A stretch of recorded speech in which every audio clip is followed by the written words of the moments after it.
सच के लिए बेखौफ बेबाक जंग, वर्तमान क्रांति न्यूज 24 के संग। नमस्कार, स्वागत है आपका आपके अपने वेब चैनल वर्तमान क्रांति न्यूज 24 में। नमस्कार, आप देख रहे हैं हिंदी मासिक पत्रिका वर्तमान क्रांति के आधार पर शुरू किया गया तेजी से उभरता हुआ वेब चैनल वर्तमान क्रांति न्यूज 24 और मैं हूं आपके साथ दीप्ति। आइए देखते हैं आज की ताजा और खास खबरें विस्तार से। दिल्ली में दिन दहाड़े मुस्लिम युवक साहिल उर्फ सरफराज द्वारा नाम बदलकर हिंदू युवती साक्षी को प्रेम जाल में फंसाकर निर्ममता पूर्वक हत्या किए जाने के विरोध में अंतर्राष्ट्रीय हिंदू परिषद राष्ट्रीय बजरंग दल के कार्यकर्ताओं द्वारा जिलाध्यक्ष उमेश सिंह के नेतृत्व में भदोही में उप जिलाधिकारी को राष्ट्रपति के नाम संबोधित ज्ञापन सौंपा गया है। जिसमें दर्शाया गया कि केंद्र सरकार जल्द से जल्द लव जिहाद पर कानून बनाए। कार्यक्रम को संबोधित करते हुए संगठन के काशी प्रांत उपाध्यक्ष संतोष दुबे ने कहा कि मुस्लिम युवकों द्वारा आए दिन हिंदू बेटियों की हत्या से स्पष्ट हो रहा है कि भारत में भी अब हिंदू सुरक्षित नहीं है। प्यार के नाम पर मासूम हिंदू बहन बेटियों को हो रही है नृशंस हत्याएं भारत के अंदर कट्टरवादी इस्लामिक मानसिकता को दर्शाता है, जिससे आज हिंदू समाज भयभीत है। उन्होंने कहा कि मुस्लिम युवक अपना नाम बदलकर व धर्म छिपाकर मासूम हिंदू बहन बेटियों को लव जिहाद के नाम पर बहलाते फुसलाते हैं और उनका धर्मांतरण करवाकर नरक की जिंदगी जीने के लिए विवश करते हैं। हिंदू लड़की के द्वारा इस्लाम स्वीकार न करने पर बर्बरता पूर्वक उन्हें मौत के घाट उतार दिया जाता है। जब साक्षी के हत्यारे साहिल की गिरफ्तारी हुई उस समय उसके हाथ में कलावा और गले में रुद्राक्ष की माला थी, जिससे सिद्ध होता था कि आज भारत में बड़े स्तर पर हिंदू लड़कियों को लव जिहाद के तहत षड्यंत्र में फंसाकर धर्मांतरण और मौत के मुंह में धकेला जा रहा है। ये बर्बर कृत्य करने के भारत के मदरसों और मस्जिदों में मुस्लिम युवाओं को प्लानिंग के तहत शिक्षा दी जाती है। ऐसी राक्षसी प्रवृत्ति रखने वालों को समाज में जीने का कोई अधिकार नहीं है। ऐसे बर्बर लोगों के खिलाफ संसद में जल्द से जल्द सख्त कानून बनाने जाने की आवश्यकता है। साहिल के खिलाफ फास्ट ट्रैक कोर्ट में सुनवाई कर फांसी की सजा दी जाए। कार्यक्रम में मुकेश सिन्हा, विनय यादव, पप्पू शुक्ल, चंद्रपाल सिंह, अखिलेश उपाध्याय, प्रवेश शुक्ल, निहाला बिंद सहित अन्य लोग उपस्थित रहे।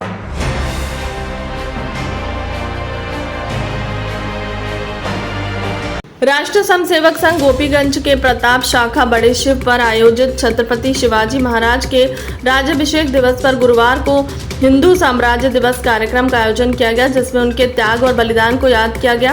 कार्यक्रम में राष्ट्रीय स्वयंसेवक संघ के जिला सह कार्यवाह मुकेश का संबोधन हुआ। उन्होंने बताया कि संघ के द्वारा मनाए जाने वाले 6 उत्सव में हिंदू साम्राज्य दिनोत्सव एक है। शिवाजी महाराज ने ही हिंदुओं को एकत्रित कर सर्वप्रथम हिंदू स्वराज का ध्वज लहराया था।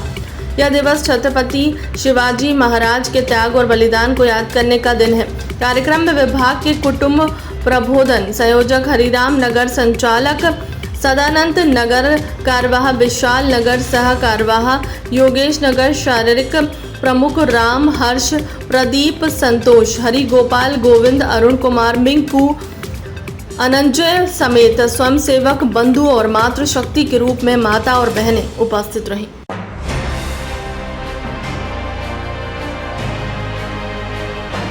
गोपीगंज नगर के राष्ट्रीय राजमार्ग चौराहे पर वाराणसी से ज्ञानपुर जाते समय अल्पसंख्यक मोर्चा के नेतृत्व में केंद्रीय राज्य मंत्री का जोरदार स्वागत किया गया। गुरुवार को केंद्रीय राज्य मंत्री स्वास्थ्य और परिवार कल्याण भारत सरकार एसपी सिंह बघेल का पार्टी के नववर्ष पूर्ण होने के उपलक्ष्य में ज्ञानपुर में आयोजित प्रेस वार्ता में सम्मिलित होने के लिए आते जाते समय अल्पसंख्यक मोर्चा के जिलाध्यक्ष सिराज अख्तर के नेतृत्व में राष्ट्रीय राजमार्ग चौराहे पर माल्यार्पण करके जोरदार स्वागत किया गया। इस दौरान राष्ट्रीय राजमार्ग चौराहे पर पिछले काफी समय से लगाए गए बैरिकेडिंग को हटवाने के लिए भी सिराज अख्तर ने केंद्रीय राज्य मंत्री से वार्ता की और अवगत कराया कि उक्त बैरिकेडिंग के कारण व्यापारियों को भारी नुकसान उठाना पड़ रहा है। स्वागत के दौरान प्रमुख रूप से संजय यादव, मेराज अहमद, अफरोज अली, सलीम हाफिज, मजहुरुल्लाह, दीपक मिश्रा, बाबू खान, मुकेश पांडे, राजू सिंह, गुलाब पाठक, रिक्की सिंह, सिद्धार्थ गुप्ता समेत अन्य लोग रहे। राष्ट्रीय राजमार्ग चौराहे पर किसका स्वागत आप लोग किए हैं, कौन थे? जी, हमारे राज्य मंत्री, कैबिनेट राज्य मंत्री श्री माननीय एसपी सिंह बघेल साहब का स्वागत किया गया है हम लोगों ने, और हम पूरी जनता के साथ यहाँ पे एकत्रित होकर तो अच्छा स्वागत किए हैं। कुछ वार्ता भी आपसे हुई है क्या? जी, अब विकास के लिए ही वार्ता हुई है कि नगर में सबसे पहले हमने उनसे ये आग्रह किया कि जो ये चौराहे पे बैरी कटिंग है ये बैरिकेडिंग अगर हटा दी जाए तो यहाँ पे व्यापारियों के लिए बहुत सुविधा हो जाए, हमने उनसे आग्रह किया है।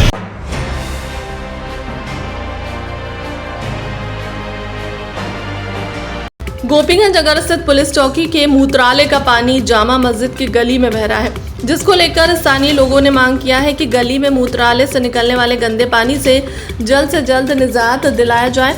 बताते चले कि पुलिस चौकी में शौचालय का पाइपलाइन टूट जाने के कारण जामा मस्जिद गली में पीछे काफी समय से गंदा पानी बह रहा है। वार्ड के सभासद ने मामले को संज्ञान में लेते हुए सीमेंट और बालू से मूत्रालय के दीवार पर पीछे की तरफ से प्लास्टर करवा दिया है, जिसके बाद भी मूत्रालय का पानी गली में बह रहा है। वार्डवासी गुलाब रब्बानी, मोहम्मद फारूक, फिरोज समेत अन्य लोगों ने नगर पालिका का ध्यान आकृष्ट करवाते हुए मांग किया है कि पुलिस चौकी के मूत्रालय के टूटे फूटे पाइपलाइन को दुरुस्त करवा दे, ताकि नमाजियों के साथ साथ उक्त वार्ड में रहने वालों को आने जाने में हो रही समस्याओं से निजात मिल सके। नाम है आपका? गुलाम रब्बानी। ये बताइए क्या मामला है? मामला सर ये है कि एक पुलिस चौकी में जो शौचालय बना हुआ है, उसका गंदा पानी जो है रोड पे आता है, मस्जिद के ठीक सामने पड़ता है और आने जाने में भी तकलीफ होती है। और दूसरी बात यह है कि जुमे की जो नमाज होती है काफ़ी भीड़ होता है, जिसकी वजह से बिस्तर को लगाया जाता है गलियों में, और उस वजह से वो गंदा पानी थोड़ा तकलीफ दे रहा है और नमाजियों की बड़ी दिक्कत होती है। और वो गंदे पानी में कोई नमाज़ पढ़ेगा या कुछ इबादत करेगा तो कितनी दिक्कत होती है। इसके लिए चाहता ये हूँ कि हमारे माननीय चेयरमैन साहब और हमारे वार्ड मेंबर साहब उसको जल्द से जल्द अस्थायी रूप से उसको सही करवाएं।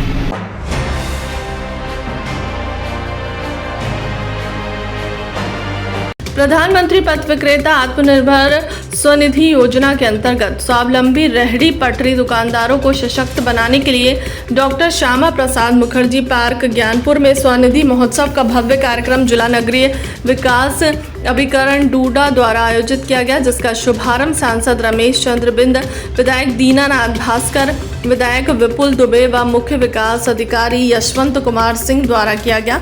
इस अवसर पर पीएम स्वनिधि योजना के लाभार्थियों को पथ विक्रेता ऋण वितरण, क्रेडिट अनुशासन और डिजिटल लेन देन अपनाते हुए प्रशस्ति पत्र देकर सम्मानित किया गया। महोत्सव में आए नए पथ विक्रेताओं को योजना की जानकारी देते हुए उनका रजिस्ट्रेशन कर वित्तीय अनुदान प्रदान करने की स्वीकृति प्रदान की गई है। पीओ डूडा राशि कुमार मल्होत्रा ने बताया कि कोरोना काल में छोटे छोटे व्यवसाय द्वारा आय प्राप्त करने वाले वेंडरों, मजदूरों ने अपना व्यवसाय खो दिया था। उनको पुनः अपने व्यवसाय को शुरू करने के लिए देश के प्रधानमंत्री ने पीएम स्वनिधि योजना से ऋण देकर अपने पैरों पर खड़ा करने का एक जरिया प्रदान किया। सांसद रमेश चंद्र बिंद ने आत्मनिर्भर रेहड़ी पटरी दुकानदारों को संबोधित करते हुए कहा कि पीएम स्वनिधि महोत्सव कार्यक्रम के द्वारा पथ विक्रेताओं को वित्तीय सहायता प्रदान कर उन्हें सशक्त बनाने की यह बेमिसाल पहल है। विधायक दीनानाथ भास्कर ने कोविड के दौरान रेहड़ी पटरी वालों की रोजी रोटी चले जाने के बाद प्रधानमंत्री द्वारा पीएम स्ट्रीट वेंडर्स अभियान को संजीवनी बूटी बताया। विधायक विपुल दुबे ने कहा कि छोटे छोटे व्यवसायी रेहड़ी पटरी मजदूर आदि के ऋण पत्रावलियों को सरल व्यवस्था के तहत स्वीकृत करने की प्रक्रिया करें, जिससे कि एक ऋण के लिए किसी भी मजदूर को बार बार बैंक के चक्कर ना काटना पड़े।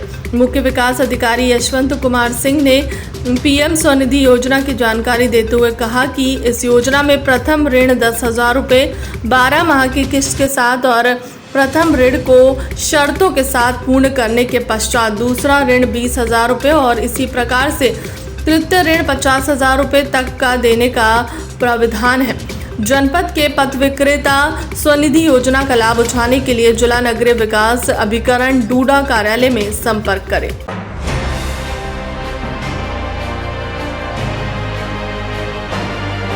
भदोही पुलिस ने एक अजीबोगरीब और चौंकाने वाला मामले का खुलासा करते हुए युवक को गिरफ्तार किया है।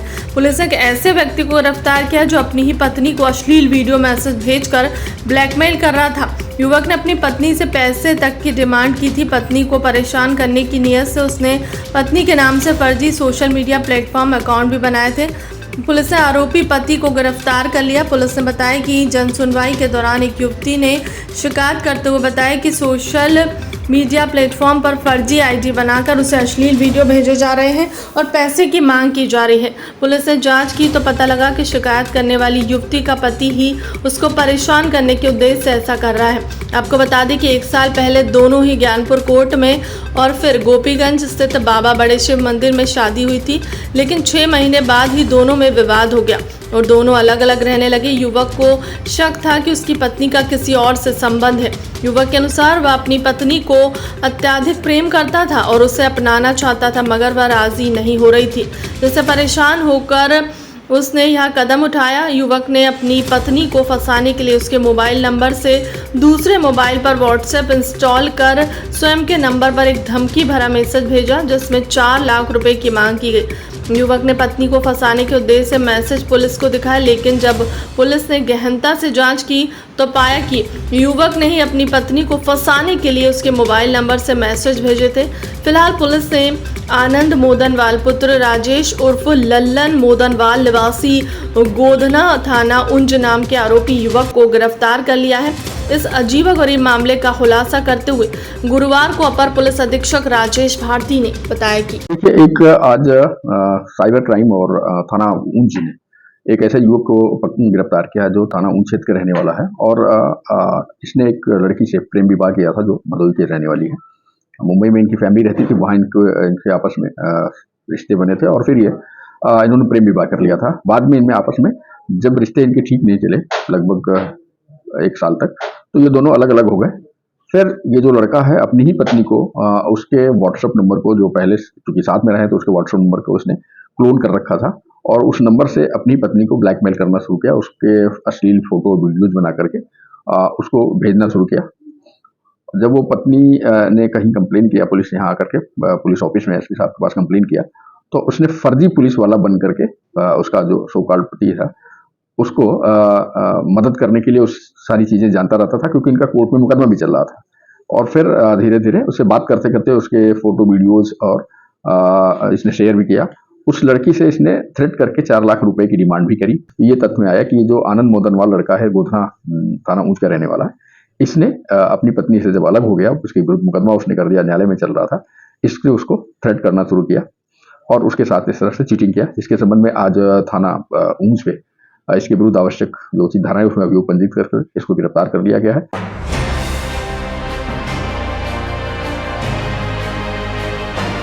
मोदी सरकार ने 9 वर्ष पूरे होने पर केंद्रीय राज्य मंत्री स्वास्थ्य और परिवार कल्याण प्रोफेसर एसपी सिंह बघेल ने अपने जनपद भ्रमण कार्यक्रम के अंतर्गत राजस्व अतिथि गृह ज्ञानपुर में प्रेस वार्ता के माध्यम से जनपद वासियों को सरकार की उपलब्धियां गिनाते हुए इन 9 वर्षों को बेमिसाल बताया। इस अवसर पर सांसद डॉक्टर रमेश चंद्र बिंद, विधायक दीनानाथ भास्कर, जनपद प्रभारी केशलेंद्र सिंह पटेल, भाजपा जिलाध्यक्ष विनय श्रीवास्तव, पूर्व सांसद गोरखनाथ पांडे, पूर्व विधायक रविन्द्रनाथ त्रिपाठी, जिलाधिकारी गौरंग राठी, अपर जिलाधिकारी कुंवर वीरेंद्र मौर्य सहित अन्य जनप्रतिनिधियों की उपस्थिति रही।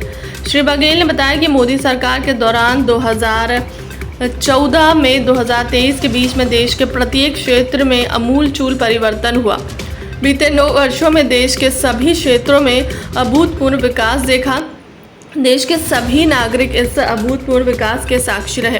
प्रधानमंत्री के कुशल नेतृत्व में देश निरंतर नए कीर्तिमान स्थापित करते हुए पूरे विश्व को मार्ग दिखा रहा है।